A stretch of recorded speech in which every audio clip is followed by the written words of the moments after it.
My love for nature spans back to as a child. I spent a lot of time in the outdoors working on my uncle's farm, hunting and fishing. And so it was a natural fit for me to want a career in a industry that actually uses natural resources in a responsible way to connect the water, the land, the wildlife together and make sure that we steward those resources for the long term. And therefore we need to cherish those resources in order to protect humanity and all the critters that roam the earth, because we're all connected here.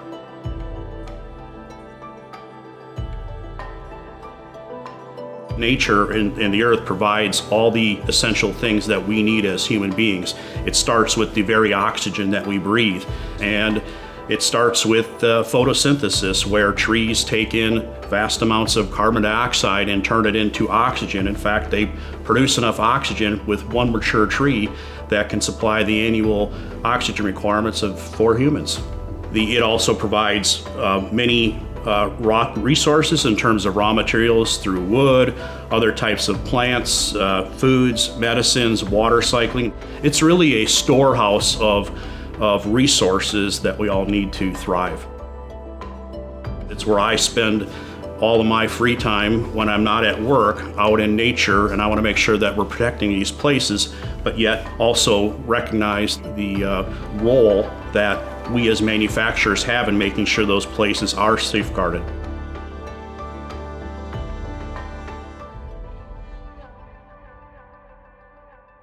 We were founded in the 1800s in the UK, actually, by an entrepreneur who then came over here and started buying lumber. And so built ourselves over the years into a sort of Canadian conglomerate in a whole bunch of industries, actually. And then focused around what we call uncoated free sheet, which is, what you put through your printer, essentially, in the office, plus all sorts of other uses. And then in 2007, we did a transaction with the Weyerhaeuser company where we joined the two businesses together. And we've been going ever since. And then in November 21, of course, we were delighted to sell to Jackson Wijaya and his Paper Excellence business. Jackson was attracted by the business. I think he kind of liked the culture, liked the markets we were in. He liked what we did, and he understood the value of our sustainability commitment. Domtar having the sustainability reputation in the space was and will remain an enormous advantage. And of course, since then, we've rebranded both the Resolute business and the Paper Excellence business. And now, of course, we find ourselves today kind of launching the whole program, which of course has his blessing. So it's an exciting day in that respect. We are at a watershed moment in our sustainability journey. The integration of these three companies under the Domtar brand creates not just an opportunity, but a powerful platform for transformative action. Our strategy is truly global in scope, so it's fitting that we have this wide representation. While our new sustainability strategy focuses on metrics and targets for our North American operations, the three core pillars and objectives will serve as a foundation for our sister companies as they develop their own roadmaps. This unified approach allows us to leverage diverse perspectives, local expertise, and share resources across continents, multiplying our impact and accelerating progress toward our sustainability goals. It was a challenge, but at the same time was a perfect challenge because we learn a lot from each other. And this is what makes our company so different and special. So we're about 14,000 people today as a combined enterprise. We have about 60 facilities across North America.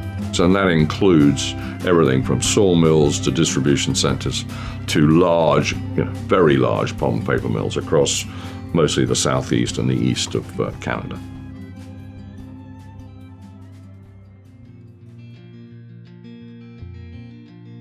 Domtar optimizes every part of the trees that we harvest, reducing waste and creating value throughout the process. Harvested trees, or what we call roundwood, are primarily processed into lumber, mainly for construction or renovation of houses, which preserves the carbon accumulated in the wood for decades to come. Processing a log at a sawmill generates byproducts, mainly wood chips, sawdust, shavings, and bark. The bark is used to generate energy, while the chips and other residues are used primarily to produce pulp and paper. For the little waste that is left, We identify beneficial use alternatives such as agricultural land spreading, thereby reducing material we need to send to landfills.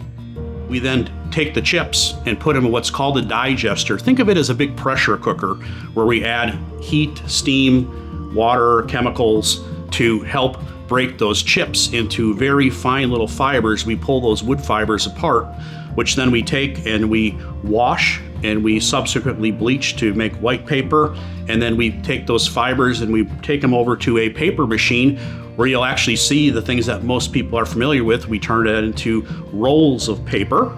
And once we turn it into a big roll of paper, we then send it over to our converting plant and convert it down into meaningful products that people buy every day. We run the business in a series of divisions. We have a paper and packaging business. A major product is the paper you put through your printer. So we're the largest manufacturer by a mile of that kind of product in North America. So that is making the uncoated free sheet business and the containerboard business. And then there's a whole raft of usage for uncoated free sheet. In the end, it gets made into a box, and when it gets delivered to your door, that's our kind of paper. In the lumber business, obviously we're making the lumber that will go into your house, literally wood glued together that will actually support a ceiling, which is almost as strong as steel. And obviously we make pulp, the kind of absorbent piece which goes into things like tissues and incontinence products and baby diapers. That's where that fits. So a whole raft of forest products.